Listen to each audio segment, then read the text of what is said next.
সুখবর।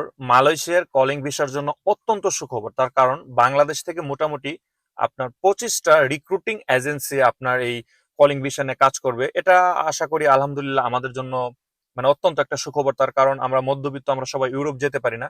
বাট এখানে কিছু কথা রয়েছে। সেই কথাগুলো কি? কথাটাতে আসার আগে যদি আপনি এই ভিডিওটি বেশি বেশি শেয়ার করে দেন এবং বেশি বেশি কমেন্টস করেন, ইনশাআল্লাহ এই 25টা রিক্রুটিং এজেন্সির ভিতর থেকে এজেন্সি খুঁজে দেওয়ার দায়িত্ব আমার। আমি আপনাদেরকে এজেন্সি খুঁজে দেবো কোন এজেন্সি আপনাদের জন্য ভালো হবে। তার কারণ আপনারা এজেন্সির দ্বারে দ্বারে ঘুরে আপনার কলিং ভিসার যে রেটটা সেটা হয়তো অনেকটা বাড়িয়ে ফেলতে পারেন। আমি ইনশাল্লাহ চেষ্টা করব এই 25টা এজেন্সির ভিতরে কোন এজেন্সি সরকারিভাবে সবচেয়ে কম রেটে আপনাদেরকে মালয়েশিয়ায় পাঠাবে সেই ব্যবস্থা আমি করে দিব। তাহলে আপনার কাজটা কি? ভিডিওটি বেশি বেশি শেয়ার দিয়ে দিবেন, পেজটিকে ফলো করে রাখবেন এবং বেশি বেশি কমেন্টস করবেন।